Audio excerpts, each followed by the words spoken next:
Gleich live, also. Live-Show.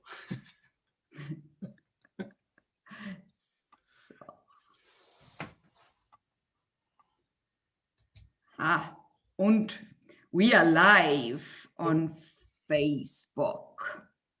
Let me just also bring it up so we can see. We can see if there's some people coming in and we can see the questions.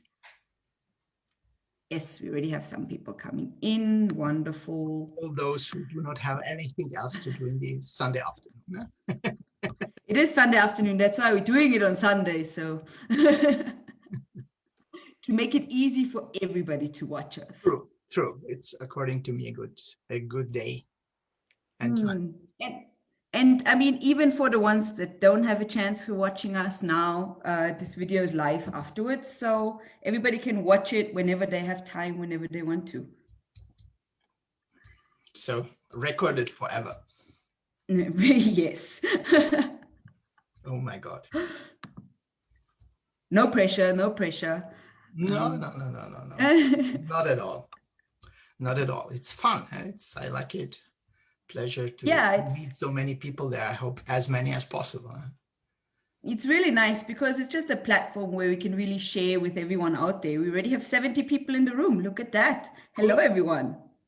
Cool. Very nice. So I'm just doing my last few setup things. We have people from Lebanon. Who else is here? Philippines. Oh my God. Netherlands. I'm at the Philippines right now. Oh, it must be late. Well, very late for me. Almost, I think, close to midnight. 10 o'clock. 10 o'clock, I think, should be. Yeah. And we have Portugal coming in, Egypt. Hello, everyone. Australia. Ooh, that's late. That's late indeed. Now we just miss New Zealand. Huh? And then we cover the entire planet. Look there, we have hello from Croatia. Canada, are you in Croatia right now? No, me, I'm currently at home in Germany. For this week and next week, I'm returning back to Italy. Ah, nice. Rapallo. Rapallo, exactly. Okay, wonderful. Oh, there, Mr. Doug McNeese is here. Welcome, Doug. What an honor. Welcome, Doug. Welcome, everybody so far. Usually me and Doug have been doing a few of these already. So that's how we catch up on Facebook Live. Well, that's what is kept right now for all of us. So luckily we have this. I try to imagine we would not have this option after this last year. I mean, come on, and that's really and how crazy is it that it's been a whole year now?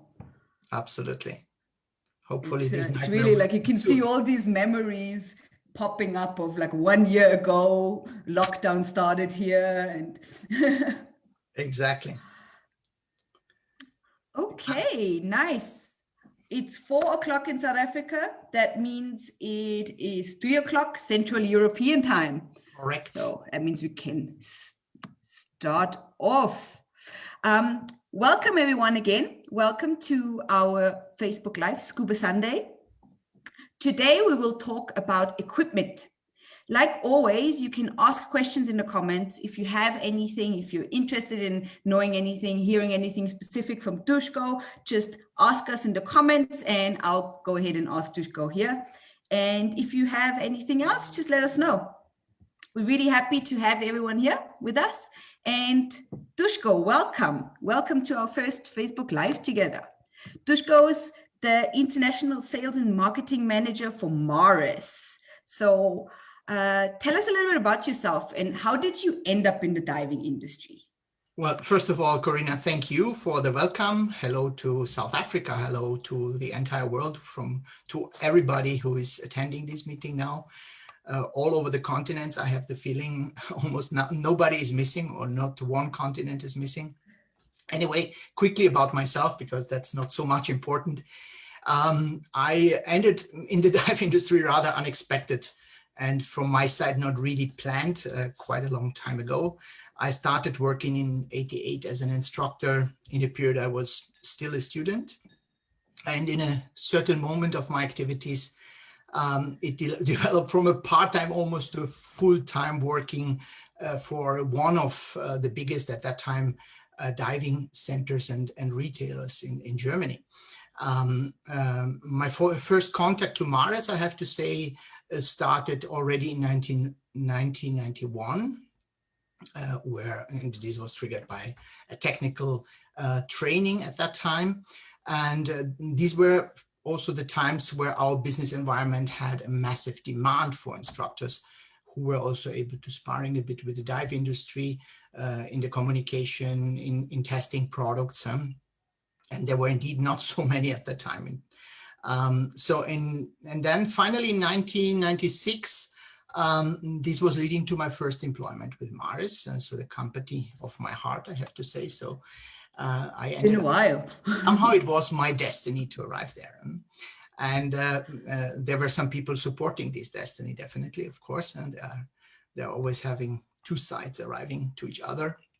So finally, first directly, I was hired by Maris Italy, and then later on in 2000 from Maris Germany, where I spent then 10 years in Germany, sorry, and after in 2000 back, I returned to an employment directly with Maris headquarters in Rapallo, where I'm still today, and I believe also the next 10, 12, 15, 20 years, depends, till my pension. I don't know. So that's Wonderful. That's really nice to hear, and that means you really one of the, we call it an OG in the industry. It's been really a good long time with Maris for you there. Definitely. This year, 25 years. That sounds 25 years. That sounds amazing. And you're still enjoying it, I hope. I do, of course. It's always a challenge. It was always full of challenges, and it remains full of challenges, but beautiful challenges. I'm in love with the company. I'm in love with all my colleagues and the environment where I'm working with. And this makes, of course, life and work much easier than working, I don't know, somewhere where you're not so much close to and your heart is not linked to it. Yeah. That's the one thing I really love about this industry. It always feels like a family. Even going here now, we have 90 people watching live right now. Cool. And I mean, it all feels like you know everyone, and it's just like always meeting family and friends. That's the nice thing about diving. A pleasure. I cannot participate now watching all of you, so I have to focus on Corinna's questions, but I hope sooner or later we will meet again all together. Yes. Yes, it's been a bit strange with not having dive shows. That was probably the weirdest thing about the whole pandemic for me, was not going to those like annual dive shows that you go to just meet all of your friends and all of your colleagues. Absolutely. Yeah, we are a people-to-people business environment. So everything related to human relationship and working together with humans, not to forget. So our topic today is all about equipment. Obviously, this goes straight here from Maris. And my first question is, why do you think, as a diver, as a dive professional, as really anybody in the industry, why do you think equipment ownership is so important, especially right now with the global pandemic that's going on? Well, it's a very valid question. Well, honestly, importance of equipment, ownership of equipment was something I considered valid since I started my own diving activities. Very at the early stage, has nothing to do, or let's say the pandemic maybe in today's times is underlining it. But when it comes to hygienic, I was my entire life, I would call it a bit picky. From day one, I was never motivated to dress, for instance, a suit from someone else. This was for me always an issue, a border. So I said, okay, not that I do not trust in the hygienic of people, but something I considered it personal. It was an issue for me. So with all respect to all kind of even very effective disinfection processes, dive centers and facilities are applying for rental equipment, I felt much more comfortable to dress in my own suit, for instance, and to breathe out of my own regulator. So for me, for my personal perception, it was really something very personal. So next to this aspect of hygienic, it's not even questionable that own equipment contributes to much higher comfort and safety to each diver. This we should never forget. So own equipment means I know all details. My movements are well established, so I know where to find what on my equipment. So I feel comfortable inside. I feel comfortable and relaxed, and all this together results into more safety, not to forget this. So this is for me, let's say, the chain of my arguments for own equipment. And since I started working as an instructor, I was pointing out these arguments to my students, according to me, very true and valid arguments. So there's nothing, I don't know, you want to sell, you want to convince somebody to buy something. That's not about. So the given pandemic today, the hygienic aspect has reached a level that no one can ignore anymore. So this is a fact. And in particular, when it comes to regulators and masks, so which we put in our mouth, which we breathe from, which we put on our face, I think this is, it's useless to discuss even today about how important it is to have own equipment. By the way, not to forget at that point, SSI is applying this very important logic since ever. So it's not since the pandemic. So I think all of you who are participating here and are linked to SSI are very well aware about that. Owning personal equipment is a core message of SSI, and according to me, a cornerstone of the SSI training. So safety next to hygienic, safety is one of the main reasons.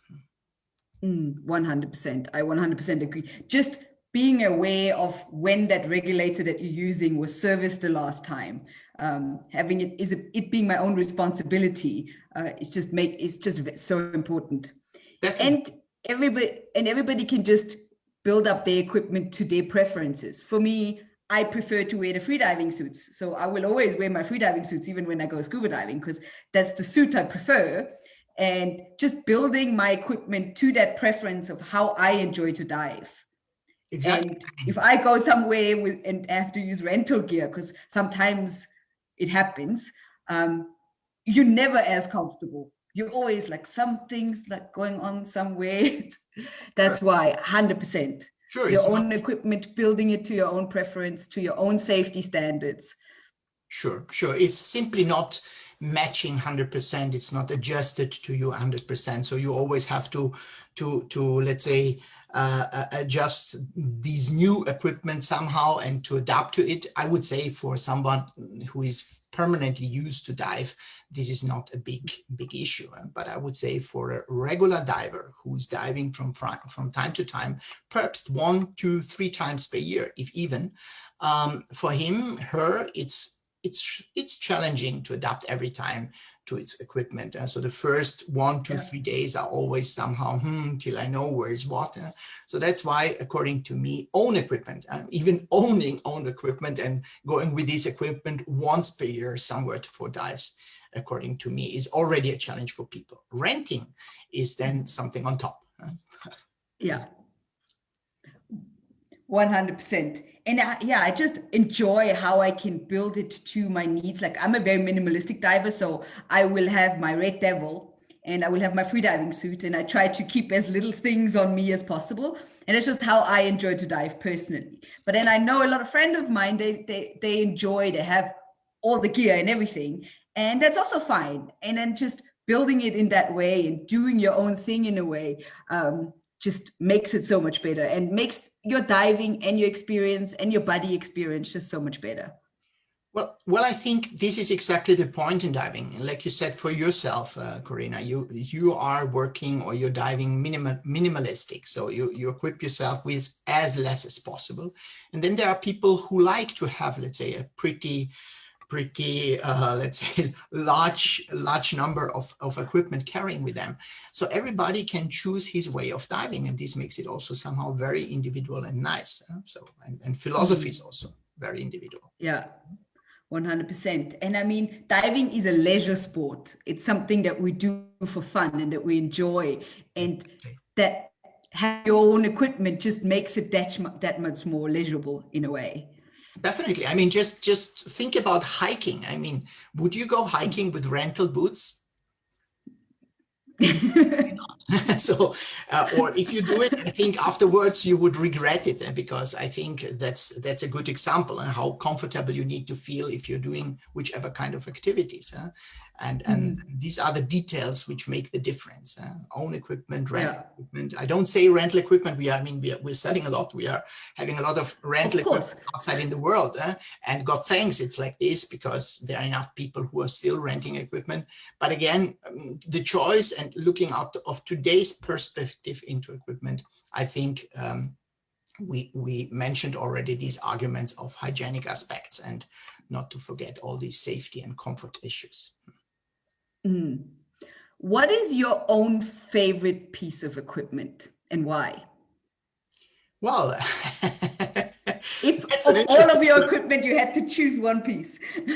That's an interesting question to someone who let's say, really not easy to answer for someone who is permanently changing his equipment for, I don't know, testing purposes, fashion purposes. You know, when you're working for a dive company, you rarely dive always with your stuff. And when you travel somewhere, you leave something to somebody. There is a nice guide, someone who you really see, okay, you can do something good for him, her.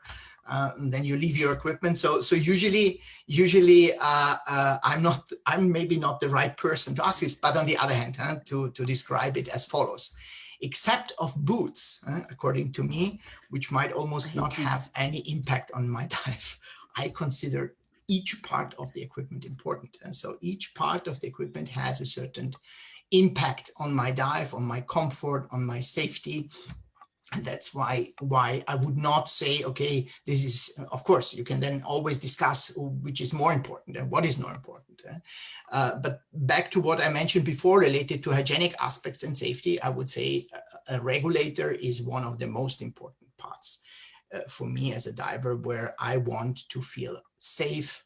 I want to know that my regulator is regularly was well serviced. It's in a good condition, and it is the main part of the equipment what ensures that I stay nice underwater and have no issues underwater. And then we can discuss again about suits, how important my suit is. If I like to have my own personal suit out of hygienic reasons, maybe also out of comfort. And then a computer. I mean, try to imagine you have a computer should never be underestimated, because many people getting new computers, of course, the dive manufacturers, we tried, Maris, always to develop computers which are as much as intuitive as possible, so that these computers, a user, when he's taking it, he does not even need to have a manual.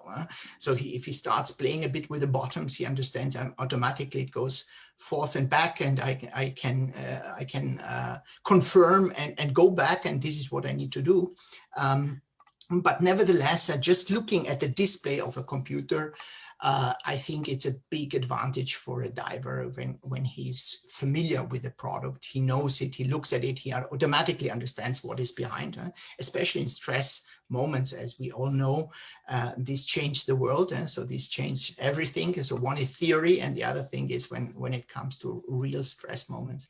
And that's why a computer, I consider personally super important for a diver.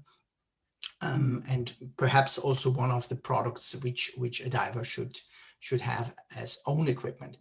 And then when it comes to a BCD, well, frankly, a BCD also, the comfort of a BCD, where is what? So again, finding, touching, adjusting. So all these are things which, according to me, are really important for each diver. And everybody has then to consider how much is it important for me or not. And we could go ahead with fins, masks. If I dive with the wrong fin, the dive could become a nightmare. If I go to a dive safari and I have a fin which is not proper, let's say, chosen by my physical conditions and my way of motorics, I might have a problem, a serious problem with current, with whatever. I'm getting cramps. And this goes right down to a spool and a buoy. If I have my own spool and my own buoy, and I'm well skilled, I know how to use it. If I get to a liveaboard where I get this pushed in my hand, and then I have to work with it and have to get somehow familiar with it, it could also trigger stress. So whatever as a diver I can have by my own, it will really reduce also the stress level in diving. In case I'm also, of course, exercising and using it frequently. Mm-hmm. Yeah, of course. But yeah, I 100% agree. A buoy especially, an SMB is one of the things that people always underestimate, but for me, it's probably one of the most important pieces of equipment. And I love I've got the 25 meter XR spool with the XR SMB. Best SMB I've ever had. I love it so much. Yeah. There are, when you work with it, you understand that there are different buoy and buoy. So SMB is not an SMB. But so many different. At the end of the day, it's important to know how to use it and to be skilled. You feel simply it's mine. I know how it works, and if I get something pretty new, I have first to discover how does it work. Do I get along with it or not? And so that's always a tombola. This is very important. That's why also it's so great within SSI and the open water diver that we have, for example, the S&P deployment, which is one of the most important skills, and it gets overseen so quickly. And learning to use your equipment, whatever new equipment you have, and being aware of different types of equipment, being aware of your buddy's equipment, that's very important. All of that together. Definitely. Okay. Now we talked about equipment and owning your own equipment. Obviously, owning your own equipment is an investment. Yep. What would you say are your top tips to make your equipment last, so that investment is obviously worth it for many more years? Well, I mean, you mentioned a few seconds ago the SSI course, the open water course. I get back to it. I mean, at the end, frankly, I have no different advice from the own divers or for what, let's say, divers I used to learn during their first SSI open water course. What is it about? So we are talking about careful handling of equipment, so that I know how to work with the equipment, preparing it properly, keeping it somewhere well stored that nothing can break before the dive, so that I don't leave it on a desk and it falls down and breaks. So this is the starting point, I think, what everybody knows. But then I think well rinsing after the dive, even after a freshwater dive, is something, according to me, very important. People are underestimating. I do not even mention saltwater dives. So we should really not underestimate the moment of well-rinsed equipment. And then later on, of course, this should dry well. And this is super important, adequate storage, not really something we should underestimate. So it makes a big difference if I take a suit after the dive, I put it somewhere in a box, I move it in a corner, and it's all together in a bundle. So if I have the chance and the space, of course, this is one of the important points. If I have this space at home, I should use that my suit is hanging, that everything is drying well and hanging till I have the next use. So as more we touch this subject, let's say we come also to the recommended service interval, and to let equipment get checked from an authorized service center. In our case, we have at Maris quite a lot of Maris lab partners, and so who are well educated. And please do not expect that equipment can last forever. So this is one of my messages. So whatever you do, what a diver, let's say, does with his equipment, it does not last forever. Simply be in mind, use leads to consumption. And as more we use equipment, as more the level of consumption gets extended. And as for more frequented the use, as higher the consumption, like in any other sports. Take running, the durability of a running shoe it could be, let's say, a good example for it. So, and finally, not to forget, sometimes very extreme conditions diving equipment gets used. And so this is something, it's always fantastic to see how people have expectations, how long equipment can last. But just think about and consider cold, heat, humidity, dryness, sand. Think about Egypt conditions in the tropic areas. So sand, salt water, and then the cherry on the cream, our friend, the sun. So these are all criteria who are absolutely influencing the durability of equipment. So it means whatever we do, as more we dive, so as more equipment gets used, as more it gets to and leads to consumption. This is a fact. So I would say these are all wonderful ingredients that shouldn't make us believe that equipment can last forever. So this is my message, which sometimes I have the feeling people believe I buy my suit, my BC vest, and of course it must last 10, 20 years. Otherwise, I mean, I spent quite a lot of money. With all respect, it's not working. I believe many instructors, many dive pros outside are changing their equipment perhaps sometimes once per year, simply by the number of dives and usage they are doing. So this is something we cannot underestimate. Yeah, no, 100%. And I mean, you upgrade piece by piece usually. And there's just things like you said, with running shoes. I mean, my running shoes have lasted me for years because I don't really run much, but when you left the school. But other people's running shoes last for a few months. No, I have many. I use them, once per month, so they can last forever in my case. But I have many, I have to admit. So I'm a shoe fetishist, so that's my personal habit. Not a good example in this case. But no, honestly now, take somebody who is frequently running, somebody who is every day going jogging or every second day. I think many of those people experienced in their life that even a good running shoe might last a year, and if I really use it on a daily basis, after half a year, a running shoe is gone. So and you can pay whichever kind of amount for it, simply by the usage. It's not lasting forever. Yeah. And that's the same with anything really. I mean, is it a car? Is it running shoes? Is it scuba equipment? And obviously quality also plays a role. I mean, there's higher quality, like in lower quality equipment, there's price ranges. So obviously higher end equipment, if you take good care of it, sometimes can last a bit longer than the potentially cheaper counterparts. Definitely. Talking about this whole top tips for making equipment last. With SSI, we just had the Safer Than Home campaign. Right, where it's basically this partnership between SSI and Maris, where if you buy a certain amount of Maris equipment, you get a free equipment training, equipment techniques course through SSI. Well, the kit, at least the kit. Tell us a little bit more about this and why this might not be the last one of its kind. Well, frankly, I mean, what was the aim of this campaign? Safer Than Home.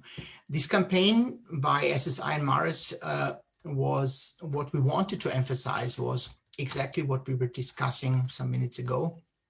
So the frequency of diving and activities and safety and whatever. Have and take your own equipment. This is indeed a certain message we are sending to the dive market, and simply use the local options, also the local options you have to go diving. I mean, this pandemic and this was behind, or this was somehow the campaign was triggered by this unfortunate situation, forced many divers worldwide that they cannot go diving like they were used to go. And so travel and so on. In many parts of the world, the pandemic is restricting us since even now more than 1 year. Accordingly, the travel activities divers were used to have are reduced to an extreme low level, partially to zero. So, and people are sitting at home and not exactly knowing what to do. So time is leaving, and we know that the diving is one of the activities which really is safe. And so it's not for discussion. I mean, if a couple of people will meet together, or 1, 2, 3 people will meet together, keep a certain distance, go diving together. This is something what really helps out of different perspectives. I do something, I'm not sitting all the time at home. I'm really exercising something. I'm doing something good for my body and for my soul. And this entire campaign was nothing else that we wanted to motivate people to get out of the apartments and to go diving, to get a little bit more focused again on diving activities, on diving skills, and to exercise, to learn something, and to use these partially unproductive time which people had sitting at home, being in furlough programs. Those who had only to do smart work were the happy ones. But it was really an aim from us to shake a little bit and to assist the people in the world and to develop a bit more activities. So simply, let's go for joy and exercising. This is the message in theory and in practice with your own equipment. Yeah. Yeah, and that's the nice thing. I mean, the Equipment Techniques program is generally a really amazing program. It just teaches you a little bit more in-depth knowledge of how equipment's working. It teaches you how you can take better care of your equipment. It teaches you very basics, like how do you change your fin straps, or how to glue a hole in a wetsuit if there's one. If people are like me, they make holes in wetsuits all the time, because that's happens from time to time. Unavoidable, I would say. Clumsy me. Well, we are not playing table tennis. But yeah, 100%. So I really think, and this is one of the greatest things about Maris and SSI being sister companies in a way, that we can do these things together. I mean, like everybody knows out there, you don't have to work with Maris and SSI at the same time, but having the opportunity to do things like this just makes it really nice for all the customers that are out there that potentially get something extra out of it, which is great for everyone involved. I think so, Corinna. I agree fully. I think we also have the responsibility somehow. The responsibility in such moments really to motivate people. I mean, beside all physical impact of this pandemic, I think the world learned also in this period that mental impact plays also a major role, where people are stuck at home. So not everybody has a house and a garden and whatever kind of place and space around itself. So how many people are living in cities, really stuck in a small apartment, or overall in an apartment, doesn't matter how big it is. And I think whatever we can contribute to motivate people getting back to diving and trying to be active on all kind of levels, and to teach them, to let them participate in some extension of their knowledge, and give them the chance to learn something more and to practice, why not? I think, again, it's our duty. We feel, I think, from both sides, SSI and Maris, we feel this responsibility, and I think we did well with this campaign. 100%. No, I think it's great. And I'm sure it's not going to be the last of its kind. Nope. That's the nice thing of working together and doing this together, that there might be more things like this sometime in the future. Yep, agree. So touching back on what we already discussed earlier a little bit, how important is it to get your equipment professionally serviced regularly? What do you think? How important is it, and which pieces of equipment? Because I know a lot of people only ever think of servicing the regulators. They don't even think about servicing the BCs or anything else. So yeah, tell us a little bit more about that, maybe. Well, let us just a little bit recall what we discussed before.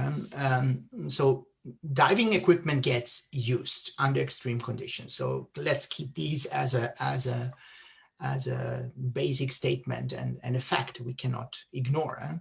So we move with this equipment in a world for which we were not created. And this is another thing we should always keep in mind. And our common sense should give us really a sufficient sufficient reasons to have our equipment regularly checked and serviced. So simply thinking that I'm using it under these, let's say, extreme conditions should even not rise up the question, should equipment be serviced or at least checked in a reasonable timeline? When I say checked or serviced, means by well-educated and also permanently updated service technicians. So people who are really into and understand what they're doing. Maris discovered 25 years ago, so pretty at the time when I entered to the company, the massive lack of knowledge many so-called service technicians have. So there was a world of service technicians and existing in our industry, in shops at the time, where really people were believing they know what they're doing.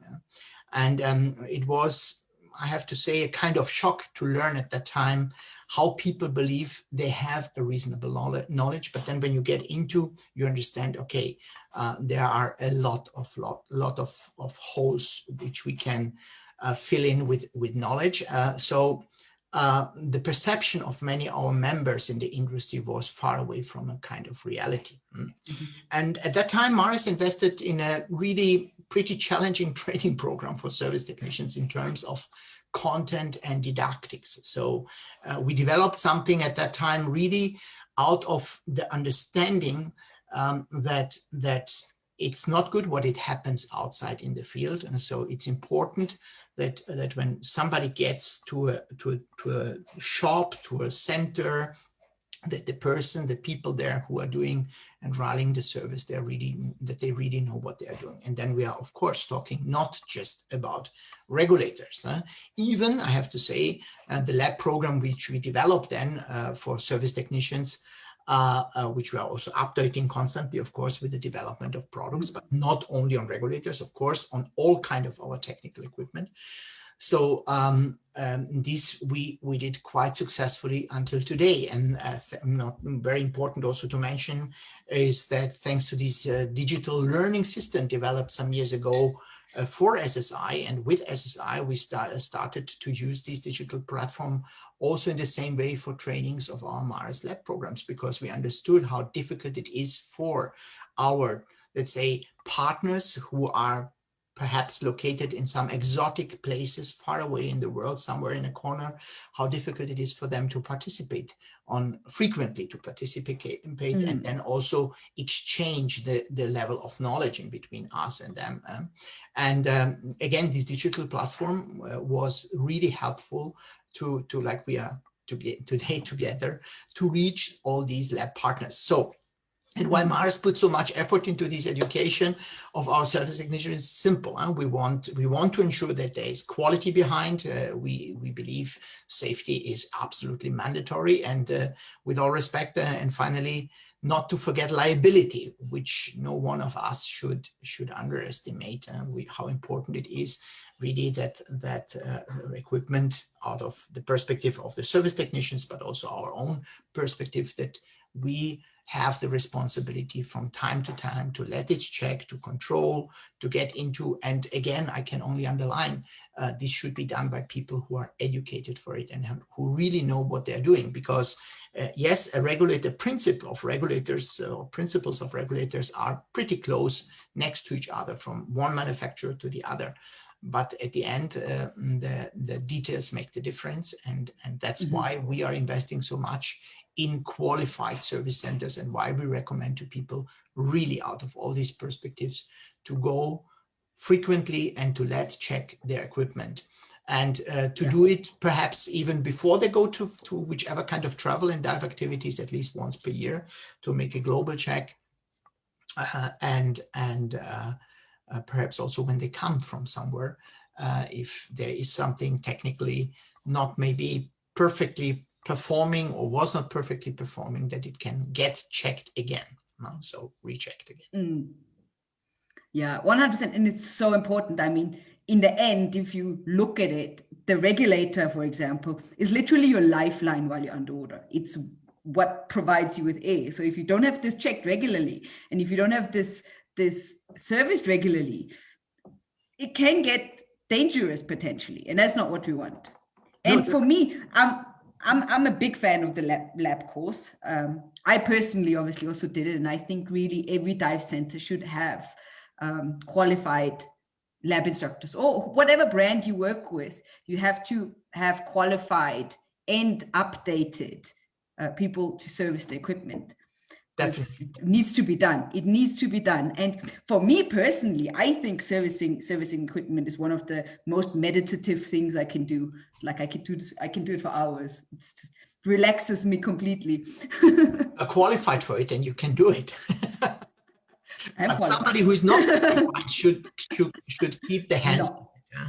So that's very important that people, it's not rocket science. I would by far not. So it's really not something nobody can learn and get educated. But in truth, it's not something a private person, a diver should simply do and try to do. Even he's finding some instructions in the internet, in the cyber world. So keep the hands off and let it do by someone who is really qualified for. 100%. And yeah, it's so important to have it done and to do it regularly. And one thing that's very important also that people very often don't understand and don't see is that you really get your equipment serviced by somebody that's qualified for your brand. So in that case, Mars Lab obviously is the one if you have Mars equipment. But if you have another brand and you have to go to somebody that's qualified within that brand, that's something that a lot of divers very often don't know because nobody ever told them properly. So this is why I'm telling everyone. It's very important to get your equipment serviced properly and by somebody that can service and is qualified for your brand. Definitely. Also for liability reasons. Definitely. So if somebody did, for instance, a lab training at Scuba Pro or Aqualung, and he did it not with Mars, he's simply not skilled enough to look into, and vice versa the same. So wherever consumers are going to and let their equipment service, this person pay attention, look at it if this technician or let's say this center is qualified for this brand. Yeah, 100%. And I mean, there's always so much innovation within, like Mars. I know Mars because I'm trying to keep updated with my lab. So, there's so many innovations that come in and that are just not different. And if nobody ever tells you and if you don't learn about it, then you are not so properly qualified to obviously service or do the service on that regulator. Absolutely. And a little mistake already in the adjustment of the regulator. So disassembling process, assembling process, and then adjustment of a regulator. So only if I miss a point of knowledge, if I miss, I don't know, the data of the cracking point I have to adjust, I already do not have a product which is well performing outside. And this I think is very logic that we should avoid.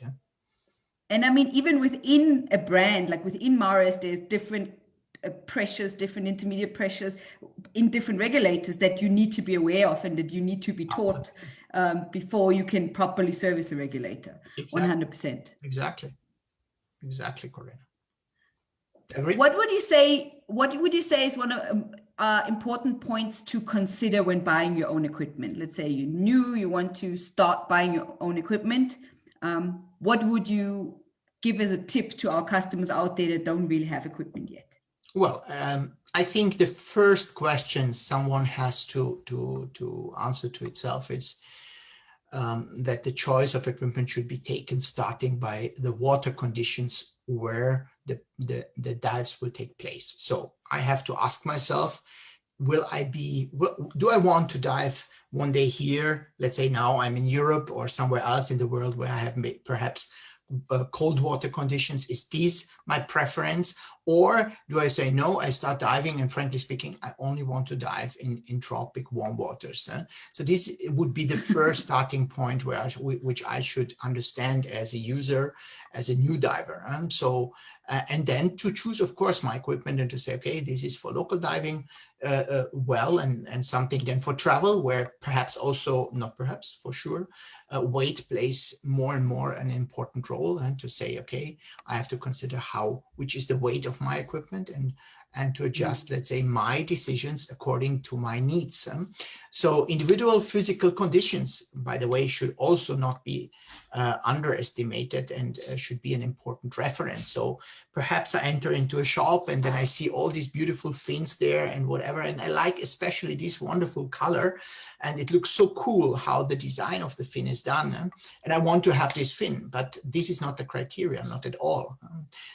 So the main point should be that I get the right advice from the shop there, from the facility where I'm purchasing the product, which is the right fin for me. So I always like to use the wonderful example of the Avanti Quattro fin, where I know that the fan community in the world of, especially of dive professionals with the Avanti Quattro is huge, enormous. It's still the most sold fin in the world. But with all respect, and I love the product, no question, but it's not necessarily the ideal fin for every diver, because it depends simply on the motorics. I have to understand which kind of kick this diver has. So there are many little details which should be the reference for me deciding which kind of equipment I want to use. If I'm not well trained, not well skilled, I should not use a too stiff product, fin. Otherwise, I will regret my decision later on and will not be so much happy, because I might get cramps or whatever else. I get too early tired. My knees will suffer. So the question is, how well am I trained for the product? And just a very simple example. Personal ambitions from a diver, of course, they might develop with the time. So when I look on today's, let's say, the perspective which I have as a diver, which options I have to the diver, in which direction to go. So starting with the point that I'm a scuba diver, I do my open water course and I enter the world of diving. So this is just the beginning, and then I can remain under brackets, just running after scuba diving. But then perhaps after a while, I might discover that some segments are in diving also interesting for me. And maybe I want to discover more. Maybe I want to learn more. I want to go in another direction. And then, of course, the kind of equipment might then change. So that's not questionable. So I will never buy equipment forever. So I'm buying it. And again, this is something which somebody has to bear in mind. 100%. That actually brings me to my next question, where, I mean, you kind of touched onto that earlier already, but which piece of equipment would you suggest for somebody to buy first? And then beginners versus advanced divers, so a new open water diver, maybe somebody that already has equipment and now wants to upgrade. What are your tips in this field? Well, I like what you said right now. You mentioned a very important word. In your question is first. So which is the first piece of equipment which you would buy? Because at the end, we have to understand each part of equipment is important, like we discussed already before. So the 100%. Question is, what is the first? Frankly, I don't see any difference between beginner, and this is what I want to express, a beginner or advanced equipment. Or at least not for a recreational scuba diver. So if I buy equipment, and I can use it as a beginner, and I can use it later on in this part and this segment of diving. So that's why I personally I don't like, let's say, this differentiation between beginner and advanced diver. I think the advanced diver is the diver who then changed the direction of his diver when he's maybe exiting in a certain way out of the scuba segment. I mean, Corinna, let's stay just between scuba, and then somebody gets, after a while, he gets an idea because during the winter period, he was doing some training in the pool and discovered how nice freediving can be. So that's then again another direction to go for someone if he wants to purchase another part of equipment which he did not even consider at the beginning. So a long blade fin and everything what is necessary to do correctly freediving. So, and not to talk about then later on, perhaps also extended range or whatever else we are offering. So if back to your main question, when it goes from the first, the order of my selection would definitely be first the regulator. This is, according to me, one of the most important pieces of equipment, again, supporting our safety and breathing and hygienic aspects, like I mentioned before.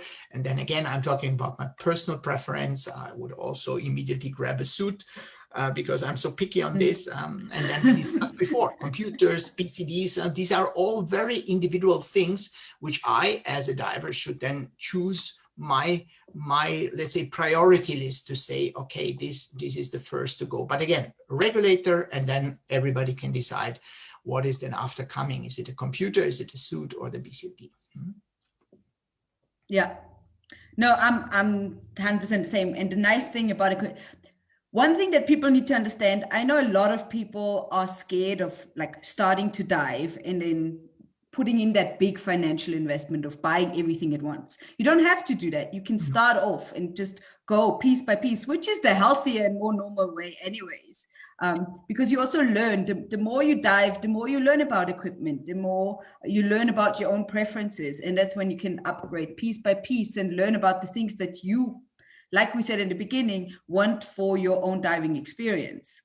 Like you just said, I mean, if then maybe you get more into freediving. For me, even, I like to use some of my freediving gear, like my mask, my suit, even for recreational scuba diving, because I just feel more comfortable in them. Absolutely. So it's like and this is completely fine. I mean, whatever works for somebody, as long as it's still safe, and there's no right or wrong with what piece of equipment you have to buy first. Some people might buy a BC first because they don't feel comfortable with whatever rental BC, the fittings and stuff. Other people obviously usually start with mask, fin, snorkel, and then you go into a regulator because that's one of the most important pieces. And that's also, for me, regulator is also so important because, again, like what we said, you are in charge of the service. And this is, in the end, it's your lifeline in a way. And because you're in charge of the service and you're in charge of making it and using it in the way it's supposed to be used. So just safer for you. Absolutely. Corinna, I just would like to, I mean, all what you said is correct. And especially when you mentioned right now that nobody is enforced to buy suddenly everything from the beginning, and not at all. So you can go step by step. And as more you understand how you're diving, as more maybe you understood how diving works, and you are capable to choose the right product for you. And when it comes to the regulator, why I put the regulator for me out of today's perspective on top as the first priority is really these hygienic aspect, which is behind beside all the safety and questions, do I feel comfortable or not? Really, this hygienic point is something unbelievably important. I can say we were discussing this with all our network in the world, that we said a year ago, we said, this could become a very, very tricky moment. And what will be the impact from the industrial part of you on the dive community in the world? What will change? Will maybe the way of purchasing from people change in this, driven by this pandemic? And indeed it does. So we can have a proof from one of the very few markets in the world and countries in the world which is ahead of us by the timeline. Simply they call it like this: they were more clever how to handle things than us, and maybe more brave to do the first step, but at the end it pays off for them. It's Israel. When you look to Israel today, the majority of the population got the vaccine, so the country is almost back to normal life. And okay, they were blessed, or are blessed, that they have also a country based in located where people can really practice diving. So even during the pandemic, and our partner in Israel, our distributor in Israel, experienced a huge increase of sales of diving regulators. Why?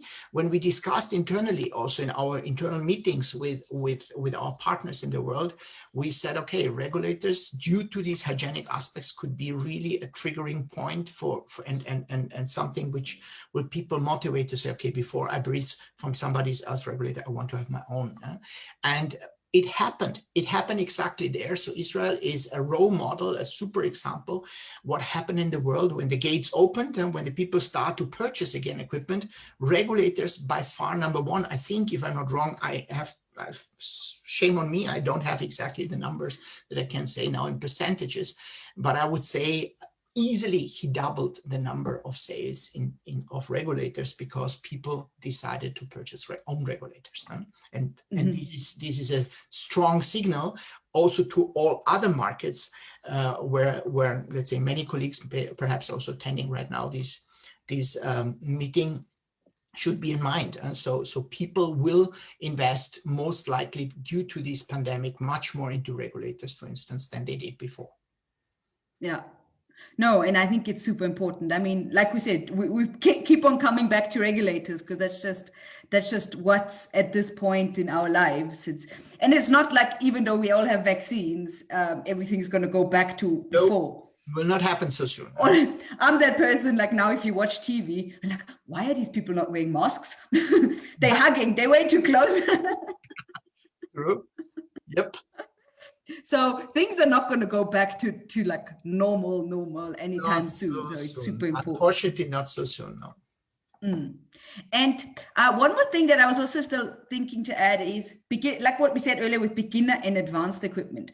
In a way, starting by buying a few pieces of equipment, it kind of is this progression, like then you upgrade one piece, you upgrade another piece. It's not like I'm a beginner now, I buy this set, and I'm an advanced diver now, I buy this set. It's more, most divers will start and buy in a progression. Like I buy maybe my intro set, but then I learn more about diving. Then I might buy another wetsuit. Then I might buy another regulator. And this is just how you upgrade. And that's just, I think, the evolvement of how people use dive gear.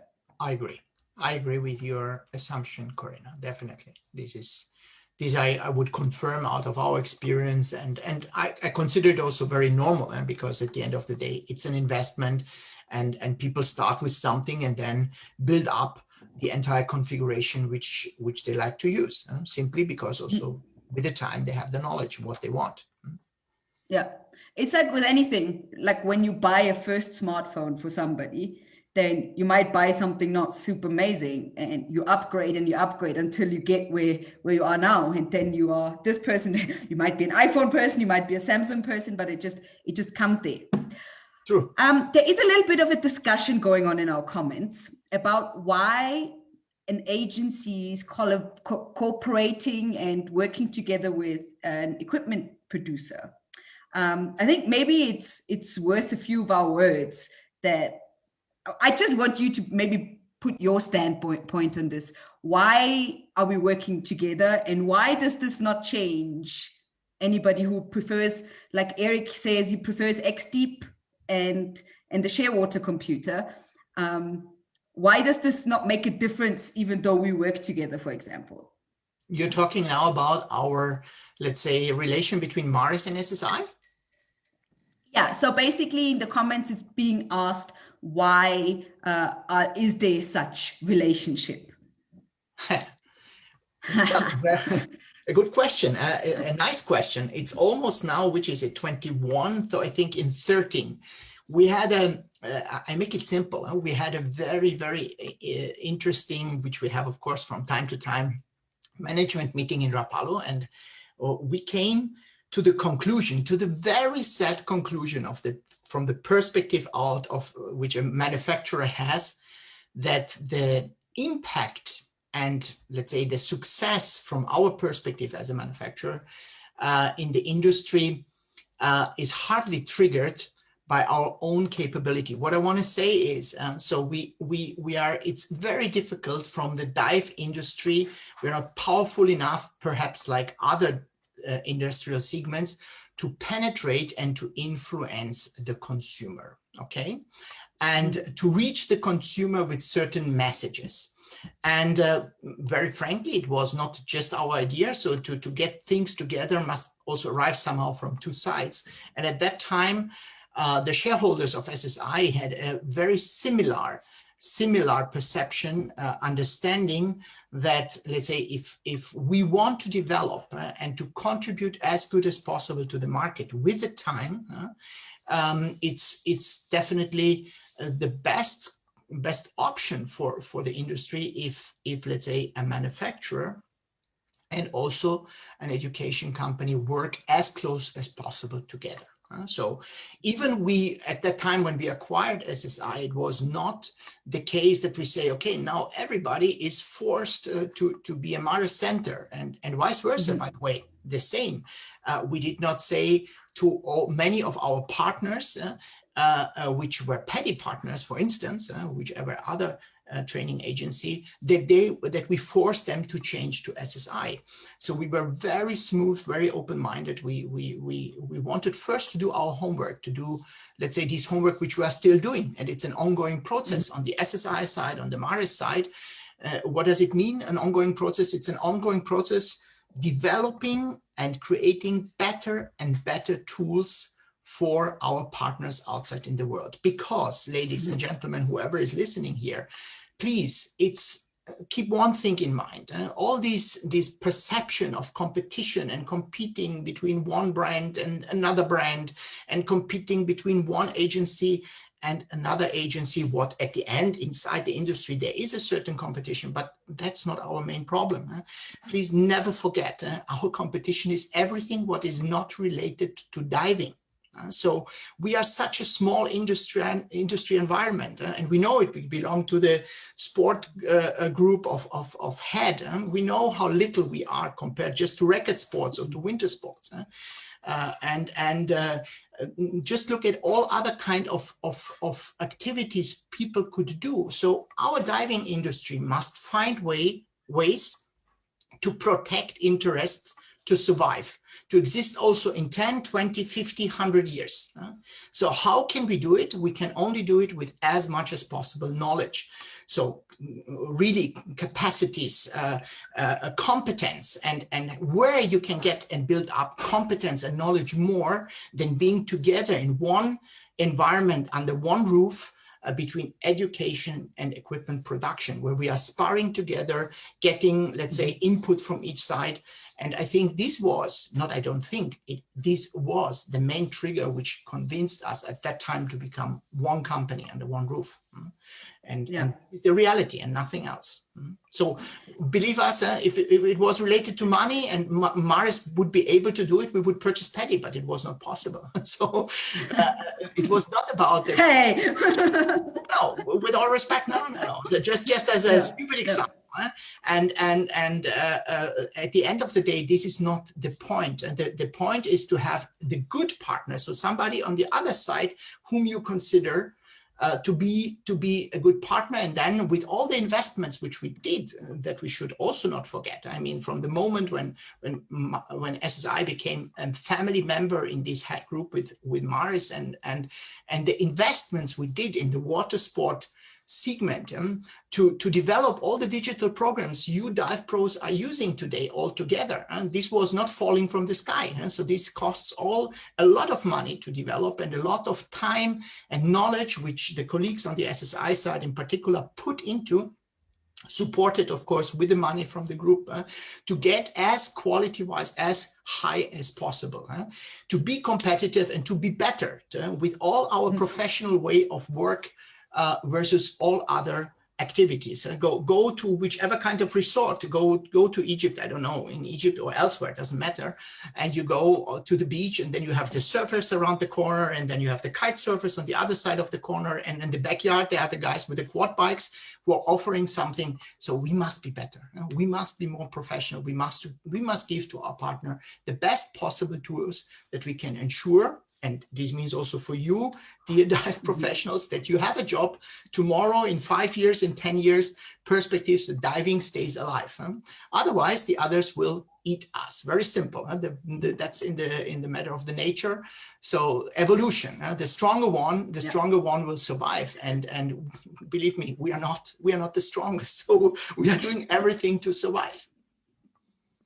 Yeah, no, and I 100% agree. And for me, the bigger question is more like, why has this not been thought of before? Because the relationship between somebody that develops equipment and somebody that trains somebody to use equipment, that there was no relationship between there before, it actually is crazy to think of if you think about it. Because you learn from each other.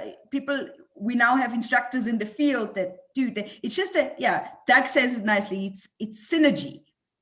And it's not a like you said it, and I want to really clearly state this again, it's not an exclusive thing. We are not exclusive. We are in an open relationship, if we call it in Facebook terms. You can say that. We're open-minded. It's so important for everyone to understand that you don't have to be one or the other. We still, SSI divers still dive all kinds of brands, and people with Mars equipment still dive with other agencies. So it's just something that still synergy-wise works so well together. It does. It does. And we see, just follow, I mean, all of you who are so close linked to SSI, just follow the evolution and the level SSI reached today, where I feel free out of my perspective to say SSI is providing today the most mature, the most professional tools for dive centers and professionals in our industry. This is, according to me, I would say not questionable when you look at everything what we have. So this is a result of a cooperation inside such a group. Together, you are stronger, simply stronger. And we do on the other side, from the Maris point of view, the same. We are getting the input from many dive professionals who today really feel also close to Maris and bring up whichever kind of proposals to help us to develop new products and to go in certain directions. So, and we do it. Yeah. We do it. It's an ongoing process. I mean, I think one of the best examples for the synergy is the Horizon, because you build a piece of equipment that you basically create from scratch. And along with that, at the same time, you create in complete synergy the training material to it. So it just works together. There's no like, okay, this is different with this piece of equipment and this. So I think that's one of the very good examples to show you how good we work together, basically. It's the perfect example, Corinna. It's showing when a training agency which has the knowledge and understanding, and then on the other side you have the manufacturer, with all respect, the knowledge and the basic knowledge of rebreathers was not coming from Maris Rapallo. So some years before, we also purchased the Revo, as many of you know, simply because we understood a product like a Horizon is something which has a space in our market, which can make our market, so sorry if I use this term, but I would call it, I like to call it, it's simply making the market and diving more sexy, if I'm free to say it in this way. So it's cool, it's something completely new, and this is something our industry also is very often, divers and dealers are crying about and telling, well, guys, we are boring, nothing happens, nothing is going on, and the product like the Horizon is a result between manufacturer and education, and this nobody has in the industry today, not at all. Yeah, so I guess there was a great little side question, and I saw in the comments a lot of people got into the conversation. So I think it's very important to understand this, and it was a very good explanation. Thanks for that. Thank you, Corinna.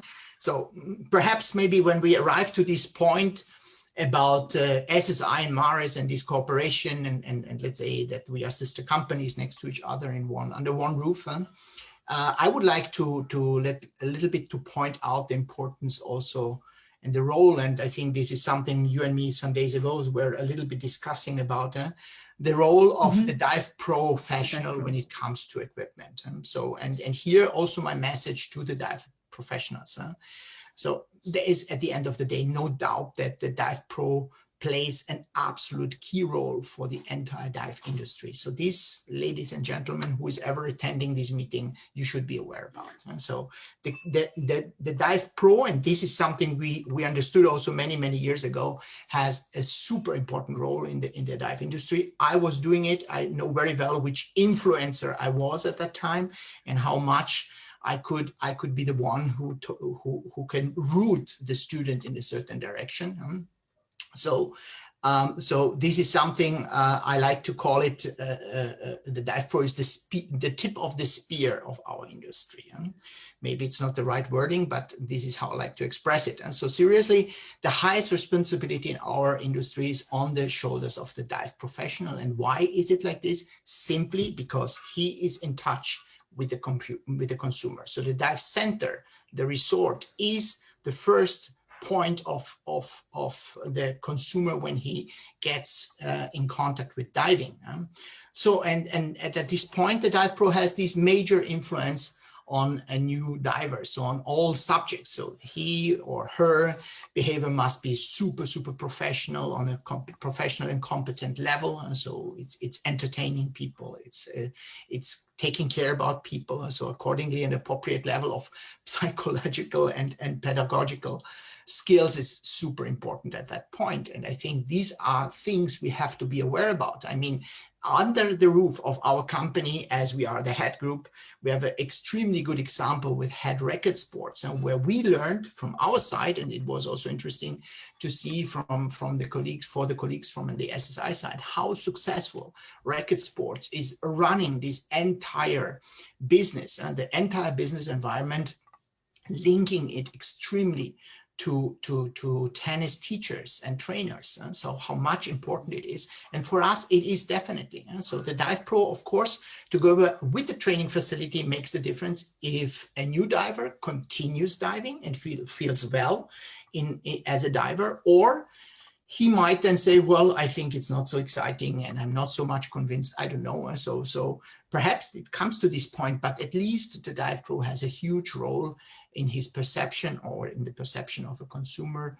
And he has also the duty, the responsibility to take care about the new diver, to be really, let's say, everywhere around this new diver. And that's why the Dive Pro is so important for us. So my message to all dive professionals is, what should touch hearts of people must also arrive from the heart. So it means when you're doing your job, do it with your heart. And because we are, again, I mentioned it before, we are in a people-to-people business, and this is super important that we understand this. We are not working with a piece of paper, and we are not sitting, let's say, in front of whichever kind of device. We are there to service, to host, to pet people, to be there for them as a dive professional. And if we do it well, I think this is one of the major points which will help our industry. Yeah, no, 100%. And yeah, I mean, the Dive Pro, obviously from an SSI perspective, and training a lot of pros throughout the years. When I first became an instructor, I always felt like you get pressured into selling things, until I came to my own realization that I was like, I'm making them better and safer divers. I'm helping my industry grow. I'm not being the salesperson. I'm not being that insurance salesman that I hate to be. I'm here. I'm making them a better, more comfortable diver if I help them find the right equipment for them. And I mean, because people otherwise, they just go online and buy whatever, and without trying it, without going, that's just what people do these days. So the Dive Pro being there and giving those tips and helping you find exactly what type of equipment you want, I think is so important. And it is one of the most important roles of the Dive Pros. You don't have to feel like that insurance salesman, like you're doing this to grow your industry, but also to make your customers more comfortable and better divers in the end. This is the aim. This is the aim we have. So again, it's written, the term is dive professional.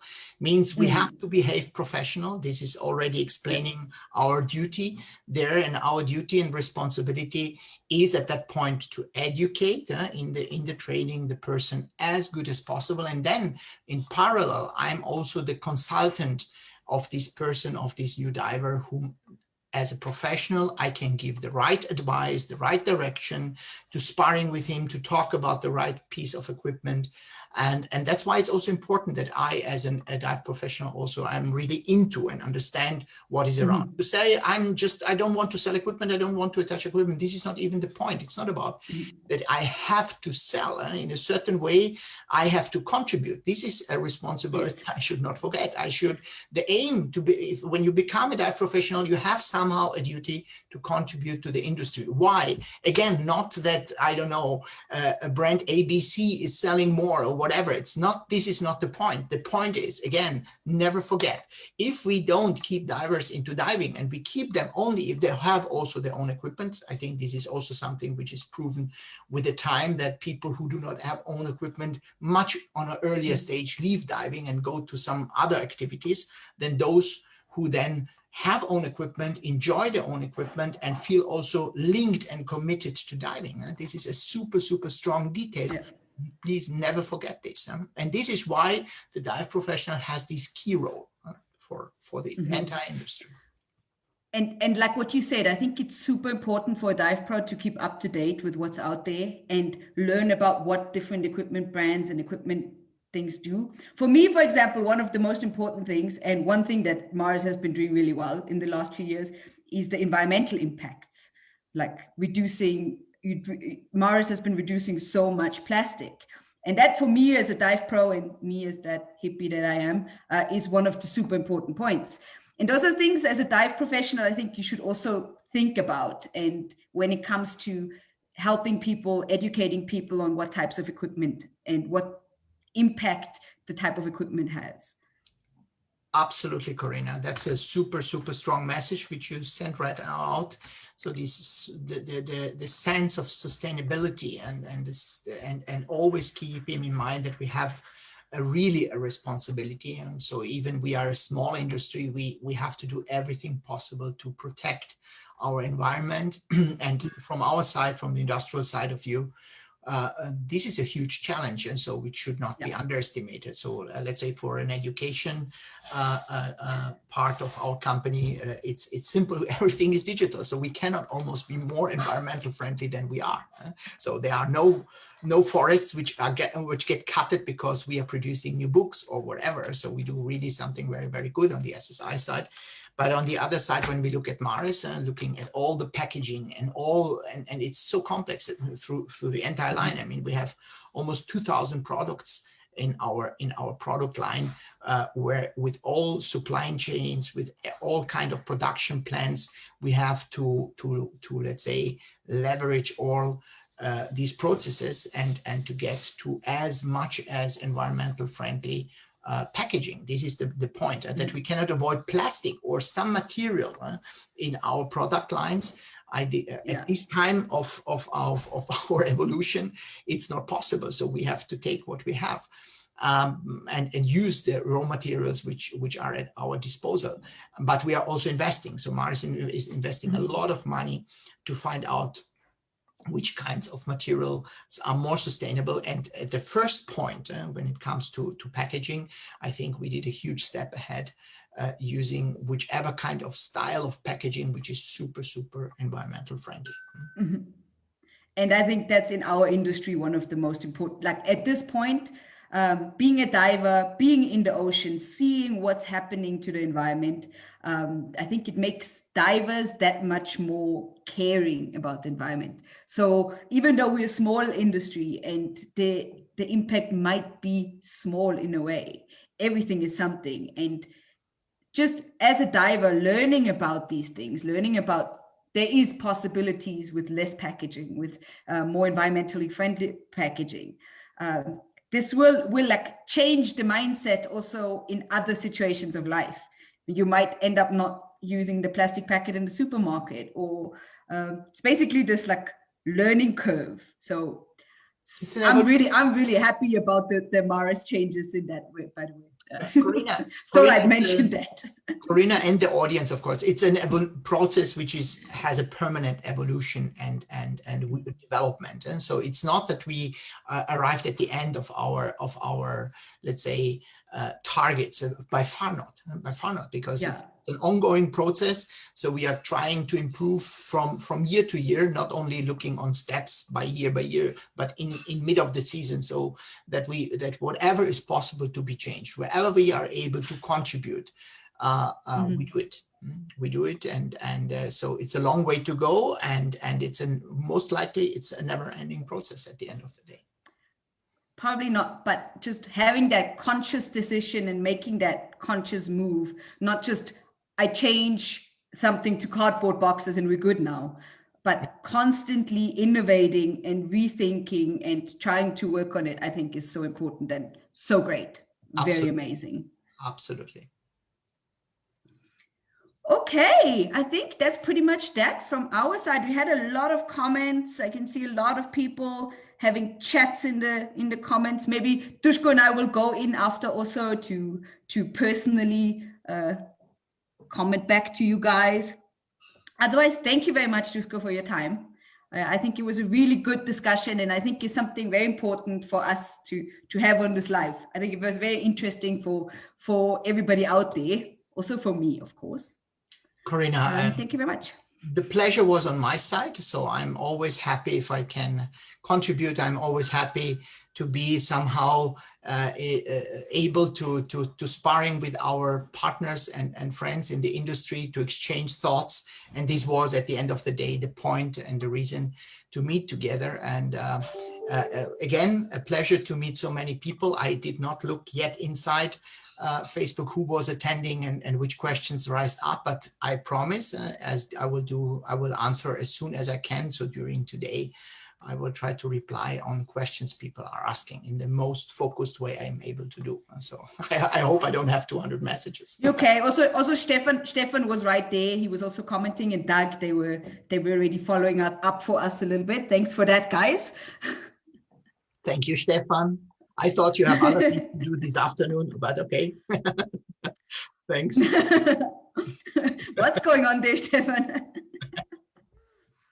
Okay, thank you very much. Everybody out there, stay healthy, keep diving, get back into the water as soon as you can. Go get in touch with your local diving instructors. Maybe send your dive instructor a message, see how they're doing, be nice. Exactly, Corinna, you said everything. I cannot add anything on top. So thanks a lot. It was a real pleasure to see you there, to see such a young, enthusiastic girl supporting also and giving everything to support our industry.